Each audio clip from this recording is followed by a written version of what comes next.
नमस्कार दोस्तों, मैं सुनील आप सभी लोगों का एक बार फिर से स्वागत करता हूं अपने इस YouTube चैनल रेस्टोरेंट बिजनेस में। तो दोस्तों, आज मेरे साथ हैं रजत जी, जो कि है सहारनपुर से। हेलो, मेरा नाम रजत सिंह है और मैं सहारनपुर से हूँ। सुनील सर के बारे में, उनके रेस्टोरेंट के नेम के बारे में, ब्रांड नेम के बारे में YouTube से पता लगा। ऐसे ही अचानक मैं एक दिन सर्चिंग कर रहा था YouTube के कुछ काम सीखने के बारे में या किसी रेसिपीज के बारे में, तो मुझे सर का ये बर्गर हर्बर के नाम से जो रेस्टोरेंट चैनल है, रेस्टोरेंट का नेम चैनल है, उसके बारे में मुझे पता लगा। वहाँ से मैंने सर की रेसिपीज देखी। रेसिपीज में बताने के बाद सर ने लास्ट में अपना ट्रेनिंग करने के लिए इनवाइट किया और अपना नंबर छोड़ा, जिस नंबर को मैंने डायल करके सर से बात करी। बात करके मुझे बहुत अच्छा लगा और साथ में नॉलेजेबल भी काफ़ी लगे कि हाँ भाई, इनके पास नॉलेज अच्छी है, यहाँ से मुझे कुछ गेन हो सकता है। ये सब बात करने के बाद मैं कुछ समय पश्चात सर के पास पहुंचा यहाँ पे, और आने के बाद यहाँ पे इनका जो रेस्टोरेंट है वो मैंने देखा, उसमें काम देखा किस तरह से हो रहा है, वर्किंग किस तरह से हो रही है। स्पेशली जो है, मैं चाप के कॉन्सेप्ट के लिए आया था, क्योंकि आजकल बहुत अच्छा फूड है और लोग बहुत पसंद कर रहे हैं इसको खाने, न्यूट्रिशन है, अच्छा फूड है। तो इसके बारे में न्यू रेसिपीज मैंने बहुत जगह ट्राई करी, पूछा, लेकिन किसी ने बताया नहीं। और बताया तो लोग बाग ने अपनी जो फ्रेंचाइजी चला रहे हैं या फिर कोई जो शॉप चला रहे हैं, जिनकी शॉप अच्छी चल रही है, अच्छी अर्निंग कर रहे हैं, उन लोगों ने काफ़ी अच्छी मोटी अमाउंट मांगी, मतलब 5 लाख 10 लाख समथिंग, काम सिखाने के लिए या फिर अपना फ्रेंचाइजी बेचने के लिए। इतना अमाउंट तो हम किसी के पास जल्दी से होता नहीं है और इन्वेस्ट भी कोई नहीं कर सकता। तो सर से बात हुई, सर ने जो है अपने इस काम के बारे में बहुत पोलाइटली हमें बताया, समझाया और सिखाया भी, और बहुत मिनिमम अमाउंट, ओनली 10,000 रुपये में सर ने जो है टोटल चीज़ें क्लियर करी। वो चीज़ क्लियर करी जो किसी इंसान को या किसी रेस्टोरेंट ओनर को या किसी भी व्यक्ति को, चाहे वो कुकिंग लाइन में है, किसी भी लाइन में है, उसको सीखने के लिए सालों लग जाते हैं। हमारे सर के पास 12-13 साल का एक्सपीरियंस है, जो ये वर्किंग कर रहे हैं। इन्होंने कितनी दिक्कतें झेली हैं, जिस वर्किंग किया है, न्यू रेसिपीज जनरेट करी हैं अपनी तरह से, वो सब उन्होंने कुछ ही दिनों में हमें एक ऐसा ट्रेन कर दिया कि अब हम जाके अपना काउंटर खोल सकते हैं, अपना रेस्टोरेंट खोल सकते हैं और अपनी जीविका जो है वो बहुत आसान तरीके से जी सकते हैं।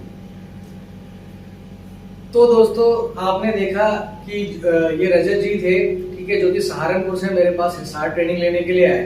ठीक है रजत जी, मैं आपसे एक्चुअली में ये चीज जानना चाहूंगा कि जब आप जब मेरे रेस्टोरेंट पे ट्रेनिंग के लिए आना चाह रहे थे, तो क्या दिक्कतें आ रही थी कि जिस वजह से आपका मतलब बार बार मन ऐसा होता था कि यार मैं वहां जाऊं या ना जाऊं, या कि आपको कुछ ऐसा लगता था कि यार पता नहीं वो चीज मिलेगी या नहीं मिलेगी? तो थोड़ा सा हमारे जो ऑडियंस है उनको इस चीज के बारे में बताइए। सर, सबसे पहली बात तो ये है कि जब आपसे बात करी और आपसे बात करने के बाद आपकी नॉलेज थोड़ी बहुत मुझे समय मिल गई थी कि हाँ सर के पास नॉलेज अच्छी, जैसे मैंने अभी बताया था। दूसरी बात, हेजिटेशन तो थी सर। हेजिटेशन इसलिए थी कि एक सेटिस्फेक्शन कई जगह से मिलने के बाद कहीं ऐसा ना हो कि भाई जाने के बाद आदमी वो चीज़ ना सीख पाए, क्योंकि मैं भी आपसे पहले कभी नहीं मिला, इस चीज़ के बारे में कभी अननोन था एक तरह से, और दूसरे स्टेट में आया था। तो मैंने क्या, वो चीज़ ना मिल पाए, पैसे भी पे कर दूं, चीज़ ना मिले और फिर वैसे के वैसे 0 to 0 पे आ जाऊं। लेकिन सर यहाँ आने के बाद तो 0 से हीरो बन गए हम। वही चीज मैं कहना चाहूंगा। तो आपको कितना डिफिकल्ट टास्क लग रहा था कि यार कि मैं 10 दिन में ये चाप का जो काम है ये सीख पाऊंगा या नहीं सीख पाऊंगा? उस टाइम पर आपको लग रहा होगा? हाँ सर, बिल्कुल लग रहा था। बट जब आप यहाँ पर आए और जो ये सारी मलाई चाप, मसाला चाप, अफगानी, हरियाली, लेमन, अचारी, गार्लिक, पुदीना गार्लिक, रकीला चाप, दबंग चाप और भी बहुत सारी चापें हैं, ठीक है, इन सबको आपको मैक्सिमम दिन, आप सच बताना, मैक्सिमम दिन आपको कितना टाइम लगा आपको सीखने में? सर, मैक्सिमम टू मैक्सिमम चाप को मैरिनेट से लेके, फ्राई करने से लेके, उनको बनाना, उनकी ग्रेवी, रेसिपीज, चटनी वगैरह जो भी है, उनकी A to Z जो वर्क सीखने में मुश्किल से अप्रोक्स 3 से 4 दिन लगे। 3 से 4 दिन में। और जो इनके जो प्रैक्टिस, मतलब इन्होंने जो प्रैक्टिस करी है, ठीक है, एक दिन इन्होंने तंदूर पे दिया, क्योंकि एक्चुअली ना मेरा रेस्टोरेंट है जहां पर क्या है वॉल्यूम में काम निकलता है, तो जहां पर वॉल्यूम में काम निकलेगा ना वहीं पर आपको अच्छे से सीखने को मिलेगा। बिल्कुल। तो ये एक एक दिन के अंदर मेरे रेस्टोरेंट के अंदर मिनिमम कम से कम 50 से 100 सीखों के बीच में डेली सीखें लगती हैं, ठीक है। तो जब आप 100 सीखों को दिन में एक तंदूर में डालोगे निकालोगे, 50-60 सीखों को तंदूर में डालोगे निकालोगे ना, तो ऑटोमेटिकली क्या है ना आपकी एक दिन के अंदर प्रैक्टिस बन जाती है। सेम इसी तरीके से जब मेरा लीन टाइम होता है, जिस टाइम पे हमारा काम कम होता है, उस टाइम पर मैंने पूरा काम इनके ऊपर छोड़ा। मैंने एक एक बार इनको रेसिपी बताई कि मलाई चाप ऐसे बनेगी, मसाला अफगानी हरियाली लेमन। उसके बाद इनके साथ खड़े होकर ऑब्जर्व किया, देखा, और उसके बाद आप इनसे पूछे कि इन्होंने खुद से कस्टमर को बना के खिलाई है चाप। ऐसा नहीं कि इन्होंने अपने लिए या मेरे लिए बनाई हो, इन्होंने कस्टमर को लगातार 2-3 दिन चाप बना के खिलाई है। जो मेरा लीन टाइम होता है सुबह 12 बजे से लेकर शाम को 4-5 बजे तक हमारा हल्का टाइम चलता है, क्योंकि जो चाप का बिजनेस है ना वो शाम का बिजनेस है, ठीक है। तो लोग शाम के टाइम में ही ज्यादा आते हैं, तो उस टाइम के बीच में मैंने इनको पूरा अपॉर्चुनिटी दी, पूरा मौका दिया कि उस टाइम पर ये काम करके सीख सके। और यकीन मानिए दोस्तों, ये खुद बताएंगे कि इन्होंने कितने दिन चाप के काउंटर पे काम किया, और आज इनको लगभग ये अपने मुंह से बताएंगे सारी रेसिपी। सर ऐसा है, जो हमने चाप के बारे में जो भी सीखा या बनाया, कम से कम अप्रोक्स 2 to 3 डेज बाद हमने चाप बनाना सर के काउंटर पे शुरू कर दिया था, ऐसे जैसे हमने सीखा था। और 3-4 दिन हमने 3 दिन कम से कम चाप के काउंटर पे कंटिन्यू कस्टमर्स को बना के खिलाया। कितना मुश्किल सोच, जब चाप आए थे बनाने, जब आप यहाँ पर आए थे तो कितना मुश्किल लग रहा था, और कितना एक्चुअल में कितना आसान था। सर मुश्किल इसलिए लग रहा था कि कुछ मुझे तो यही नहीं पता लगता था कि स्टफिंग चाप के अंदर स्टफ करते कैसे, ये मसाला जाता कहाँ से। लेकिन जब देखा कि बहुत इजी स्टेप के अंदर वो मसाला फिट हो जाता है चाप के अंदर, और चाप को जैसे हरियाली हो गई, मलाई हो गई, इस तरह की जो चाप जो हमने बनाना सीखा है, कस्टमर्स को खिलाया भी है अपने हाथ से, वो कंटिन्यू डेज खिलाया है। कस्टमर्स ने कोई कंप्लेन भी नहीं आई कि हाँ कस्टमर ने कोई कंप्लेन करी होगी कि इसमें ये चीज़ की कमी रह गई। इतना बेहतरीन तरीके से, इतने अच्छे स्टेप्स, इतने इजी वे में सिखाते हैं कि आप बहुत इजीली प्ले करोगे अपने रेस्टोरेंट। और ये ऐसा हो क्यों पाया, क्योंकि आपको चाप बनाने के लिए मिली, ठीक है। क्योंकि मिली। एक्चुअली हमारे काउंटर पे काम निकलता है। देखिए क्लासरूम स्टडीज के अंदर क्या होता है ना, लाइक होटल मैनेजमेंट या कोई भी स्टडीज कर रहे हो, आपको सिर्फ एक बार दाल मखनी बनाने को मिलेगी, और उसके बाद वो दाल मखनी आपको कभी दोबारा बनाने के लिए नहीं मिलेगी, ठीक है। तो वहां पर ना जब इंसान की प्रैक्टिस नहीं हो पाती ना, तो वो आदमी अच्छे से सीख नहीं पाता।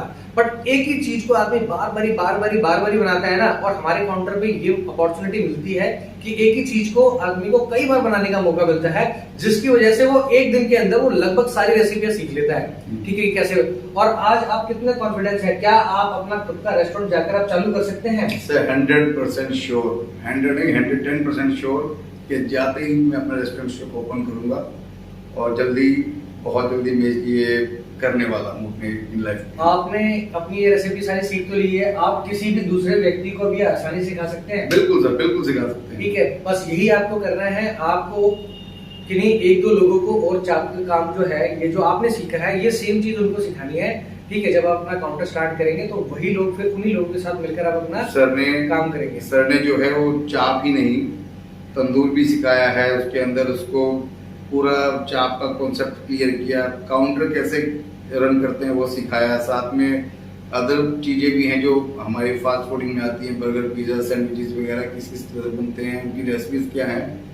बहुत कुछ सीखने को मिला, इतना मिल गया कि अब जरूरत नहीं है किसी और की।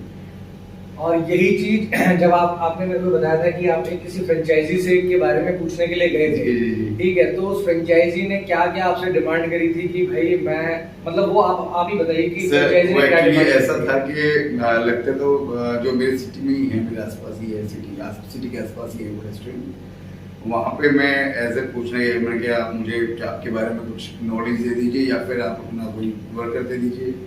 उन्होंने मुझसे 5 लाख नॉन रिफंडेबल एक मांगे कि आप ये सिक्योरिटी है, नॉन रिफंडेबल सिक्योरिटी है, वो देंगे आप मुझे, प्लस 2.5 लाख रुपए मेरे जो 4 लड़के 5 लड़के में 2 शेफ और 3 लड़के दूंगा साथ में, उसकी भी आप पेमेंट देंगे मुझे। और उसके बाद सामान जो आएगा वो सब अलग है, डीप फ्रीजर हो गया, ग्रिल्डर हो गया, सब कुछ हो गया उसमें, प्लस माल आप मुझसे खरीदेंगे वो आप सारा मुझसे आपको लेना पड़ेगा, प्लस आपकी टोटल इनकम का 15 to 20% आप मुझे देंगे। तो दोस्तों आप यकीन मानिए, ठीक है, जो ये फ्रेंचाइजी मेरा कंसेप्ट ही यही है, ठीक है। जो इतना बड़ा अमाउंट के फ्रेंचाइजी वाले आपसे लेते हैं ना, ठीक है, इतने बड़े अमाउंट को अगर आपको लगाना ही है ना, तो आप ना एक काम कीजिएगा, आप मार्केटिंग के ऊपर लगाइएगा, ठीक है। आप अच्छी जगह ढूंढने पे लगाइएगा कि आपको एक अच्छी जगह मिले, एक अच्छी लोकेशन मिले, ठीक है, ताकि आप अपने बिजनेस को उस तरीके से एक्सपैंड कर सके, ठीक है। जब आप एक अच्छी लोकेशन ढूंढ पाएंगे और उसी बजट को ना अच्छी मार्केटिंग पे खर्च कीजिए, ठीक है, ताकि आपके पास जल्द से जल्द कस्टमर आ सके, ठीक है। दोस्तों, आप 10,000 रुपए की ट्रेनिंग लेके पूरा कंसेप्ट सीख सकते हैं चाप का, ठीक है। 5 लाख रुपए के अंदर तो दोस्तों मैं कह रहा हूं आपका मार्केटिंग बजट भी आ जाएगा और इक्विपमेंट भी आ जाएंगे, आपके पास स्टाफ की भी व्यवस्था हो जाएगी और फूड जो हम अपने पास फूड जो हमें रिक्वायरमेंट पड़ती है सब कुछ कंप्लीट हो जाएगा। और उसके बाद आपको किसी को कोई रॉयल्टी देने की जरूरत नहीं है अपने सेल में से, ठीक है, जो कि फ्रेंचाइजी को जब आप फ्रेंचाइजी लेते हैं तो आपको देना पड़ता है और आप बाउंडेड भी हो जाते हैं। आप कोई भी नया प्रोडक्ट अपने रेस्टोरेंट के अंदर कोई भी नया प्रोडक्ट लॉन्च नहीं कर सकते हैं। अगर आपका मन कर रहा है कि मैं एक बर्गर लॉन्च कर लूं, पिज्जा लॉन्च कर लूं या मोमोज लॉन्च कर लूं, तो विदाउट फ्रेंचाइजी की परमिशन के बिना आप कुछ नहीं कर सकते। बट यहाँ पर आपके पास ऐसी कोई बाउंडेशन नहीं होती। जब आप अपना खुद का नाम देकर आप अपना रेस्टोरेंट खोलते हैं ना, ठीक है, तो आप उसके ओनर होते हैं और आपके पास सारी अथॉरिटी होती है, ठीक है, कि चीजें कैसे करनी है। और किसी भी तरीके की कोई भी प्रॉब्लम आती है रेस्टोरेंट खोलने के बाद भी, ठीक है, तो मेरा नंबर हमेशा अवेलेबल रहेगा, ठीक है। आप रजत जी आप जाइए, ठीक है, आपको जो भी चीजें जहाँ आप देहरादून में प्लान कर रहे हैं, सहारनपुर में प्लान कर रहे हैं, ठीक है, तो एक अच्छी लोकेशन खोलिए और जो ये सारा बजट है ना, ठीक है, जो फ्रेंचाइजी को देने से बढ़िया आप ये सब मार्केटिंग के लिए रखिए और एक अच्छी लोकेशन के लिए रखिए। बिल्कुल सर, ठीक है। और कोई भी प्रॉब्लम आती है तो मेरा नंबर है, ठीक है, आप मेरे से कॉल कीजिए, ठीक है। आप जिस दिन ओपनिंग करेंगे तो बिल्कुल मैं आपके रेस्टोरेंट पे आके, ठीक है, साथ में मैं उसको ओपन भी करवाएंगे।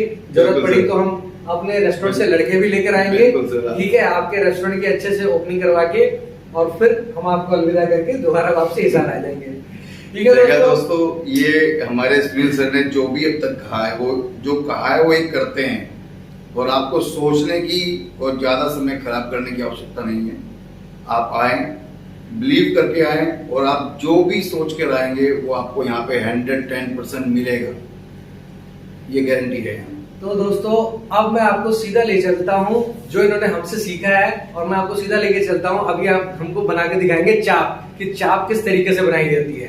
तो चलिए दोस्तों, सीधा हम चलते हैं किस तरीके से चाप बनाई जाती है। तो दोस्तों, जैसा कि रजत जी को आप देख पा रहे हैं, अब ये जा रहे हैं मलाई चाप लगाने, ये कोटिंग कर रहे हैं।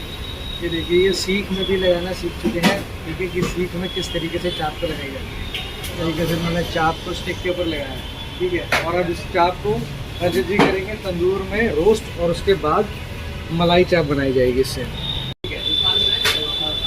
चलिए, ये रेडी है। करने के बाद एक चाप के हम 3 पीस करते हैं, थोड़ा तेज हो तो थोड़ा सा क्रिस्पी बनाने के लिए हमें थोड़ा देर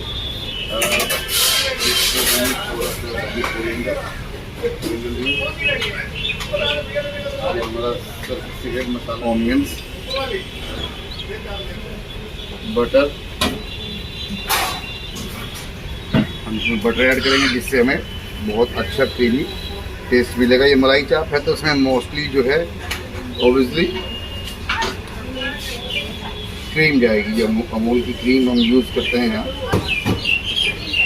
थोड़ा सा लेमन भी चलेगा। आप है वो सारा जो जूसेस हैं, जो सॉसेज, जो मसाले हमने डाले हैं, वो इनको ऑयल बॉक्स में ड्रेसिंग करेंगे क्रीम से।